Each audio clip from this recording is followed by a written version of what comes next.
নিশ্চয় আপোনালোকে গম পাইছে যে জুবিন গাৰ্গ যিহেতু আমাৰ মাজত নাই আৰু সেই কথাটো বহুতে মানি ল'ব নোৱাৰে আৰু কোনো গৰাকী অসমীয়াই জুবিন গাৰ্গে যে নাই সেই কথাটো মানি ল'বলৈ বিশ্বাস নহয় কিন্তু জুবিন গাৰ্গৰ যিটো সত্তা আচলতে জুবিন গাৰ্গ বুলি আমি যাক কওঁ সেই জুবিন গাৰ্গৰ যিটো সৃষ্টিৰাজি জুবিন গাৰ্গক চিনাকি কৰি দিয়া এজন বিশেষ ব্যক্তি আছে দেবু বৰকটকী আপোনালোকে সকলোৱে জানে আৰু বিশেষকৈ এন কে প্ৰডাকশ্যন আৰু জুবিন গাৰ্গৰ যিটো ওতঃপুতঃ সম্পৰ্ক একেটা মুদ্ৰাৰ ইপিঠি সিপিঠি কেনেকৈনো সেই জাৰ্ণি ষ্টাৰ্ট হৈছিলে সেই কথা আমি পাতিম জুবিন গাৰ্গ যেতিয়াৰ পৰা আচলতে জুবিন গাৰ্গ বুলি জনা হৈছিলে বহুতে কয় যে এন কে প্ৰডাকশ্যনৰ কাৰণে জুবিন গাৰ্গ আজিৰ তাৰিখত জুবিন গাৰ্গ এই যিটো যাত্ৰা আপোনালোকৰ পৰা আৰম্ভ হৈছিল কেনেধৰণে যাত্ৰাটো আৰম্ভ হৈছিল আৰু কেনেধৰণে আপুনি সেই সময়ত জড়িত হৈ পৰিছিল আমি 92 পৰাই আমি আৰম্ভ কৰিছিলোঁ আমাৰ কোম্পানী ষ্টাৰ্ট হৈছিলে 81 পৰা 81 পৰা তেতিয়া আমি বেলেগ কাম কৰি আছিলোঁ বেলেগ কাম মানে ভূপেন্দ্ৰৰ গানবিলাক কৰি আছিলোঁ খগেন মহন্তৰ কাম কৰি আছিলোঁ শৰাইঘাট সময় কেতেকী সেইবিলাক কাম কৰি আছিলোঁ জুবিনক লগ পাইছিলোঁ 91ৰ মিডল মানত লগ পাইছিলোঁ তাৰ পৰাই তেনেকেই জাৰ্ণিটো ষ্টাৰ্ট হ'ল 92ত তাৰ নতুন এলবাম ওলালে অনামিকা নামেৰে ওলালে তাৰ পৰাই অভাৰনাইট জুবিন ক্লিক হ'ল গোটেই অসমৰ মানুহে আদৰি ল'লে তাৰ পৰাই মানে কণ্টিনিউৱাছলি বেলেগ এলবাম ওলাই আছিলে জুবিনৰ প্ৰথমতে ওলালে অনামিকা তাৰপিছত মায়া চান্দনী ৰাত আশা তেনেকৈ কণ্টিনিউ বেলেগ ধৰণৰ বাঁহী শিশু মুক্তি তেনেকৈ বহুত কেছেট উলিয়ালোঁ আমি জুবিনৰ এটা মানে তাৰ নিজৰ কম্পজিশ্যন আৰু এটা মানে ফক মানে বিহু সৰীয়া টাইপৰ দুটা এলবামৰ কাৰণে মানুহ ৰৈ থাকে তাৰ যিটো কম্পজিশ্যন সি যিটো কৰে সেইটো এবছৰৰ মূৰত এবাৰ ওলায় আৰু এইটো আমি বিহুত এবাৰ উলিয়াওঁ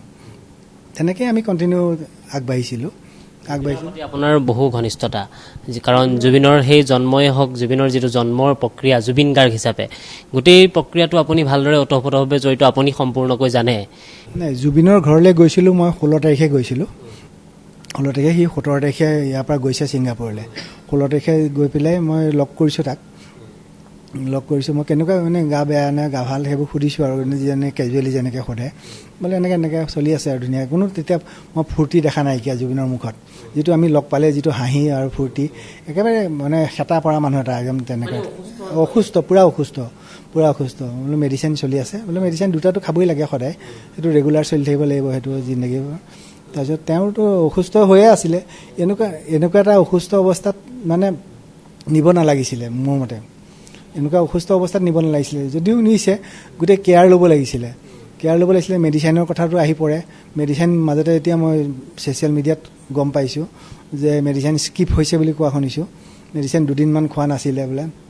মেডিচিন স্কিপ হৈছে আৰু গোটেই ৰাতিটো দেখিছোঁ যে পাৰ্টি কৰিছে বুলি কৈছে গোটেই ৰাতিটো পাৰ্টি কৰি পেলাই ৰাতিপুৱা গৈ পেলাই তাক লৈ গৈছে তাৰ এটা চিডিউল থাকে মানে সি ৰাতি যিয়ে কাম কৰি থাকিলেও সি ৰাতিপুৱা সময়ত শুৱে মানে আমি চবেই জানে গোটেই অসমৰ মানুহে জানে সি ৰাতিপুৱা সময়ত শুই পেলাই 3-4 বজাত উঠে 3-4 বজাত সেই চিডিউলটো তাৰ ব্ৰেক হৈ গ'ল সেইদিনাখন ব্ৰেক হৈ পেলাই সি যেনেকৈ আছিলে ৰাতি যেনেকৈ পাৰ্টি কৰিছিলে তেনেকৈয়ে ওলাই গুচি গ'ল ওলাই গৈ পেলাই পানীত নামিলে সেইটো বস্তু কেয়াৰ ল'ব লাগিছিলে আচলতে কেয়াৰ লোৱাহেঁতেন এইটো ঘটনা হ'বলৈ নাপায় আৰু বিশেষকৈ শ্যামকানু মহন্তৰো বিভিন্ন ধৰণৰ কথা লৈছে তেওঁ এবাৰ কৈছে তেওঁ মাতিছিল এবাৰ কৈছে তেওঁ মতা নাই সেইবোৰ শুনি আছোঁ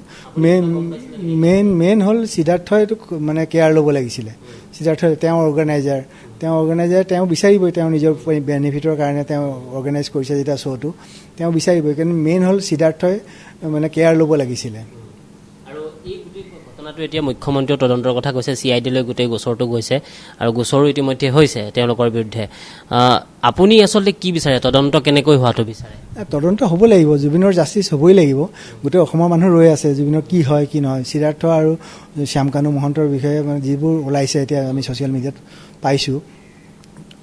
মানে তদন্ত কৰক এতিয়া তেওঁক ব্লেক লিষ্টেড কৰিছে বুলিও কোৱা শুনিছোঁ এইটো ভাল পদক্ষেপ লৈছে চিফ মিনিষ্টাৰে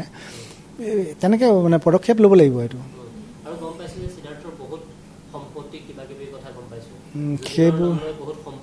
সেইবোৰ মই অৱগত নহয়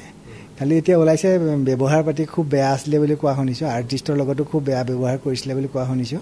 সেইবিলাক হৈছে যদি খুব বেয়া কথা হৈছে মানে আৰু লগতে যিকেইজন গৈছিলে তেওঁলোকেও ক'ৰবাত আচলতে যিধৰণে মানি চলিব লাগিছিল তেনেকুৱা ধৰণৰ কথাবোৰ হয়তো মনা নাছিল নেকি আপুনি কি ভাবে তেওঁলোকৰ সৈতেও আপোনাৰ চিনাকি আছিল নেকি নাই মোৰ শেখৰৰ লগত চিনাকি আছে নাই হোৱা নহয় শেখাৰো কেয়াৰ ল'ব লাগিছিলে। সিও বেচেৰা কি কৰিছে ক'ব নোৱাৰোঁ মই, কেনেকৈ কেয়াৰ লৈছিলে। একেলগে সিও পানীত নামিছিলে মই দেখিছোঁ এতিয়া ভিডিঅ' ফুটেজবিলাকত। সেইটো হ'ব নালাগিছিলে। মুঠতে আমাৰ যেনেকৈ নিছিলে তাক সুস্থ অৱস্থাত ঘূৰাই আনিব লাগিছিলে। মেইন কথা হ'ল সেইটো, কেয়াৰ ল'ব লাগিছিলে। যেতিয়া ইমান ডাঙৰ এটা মানে আৰ্টিষ্ট লৈ গৈছ যেতিয়া তাক ভালকৈ সুকলমে ঘূৰাই অনাটোহে তোৰ দায়িত্ব আছিলে। বেলেগ ওলাই আছে মই দেখিছোঁ এতিয়া।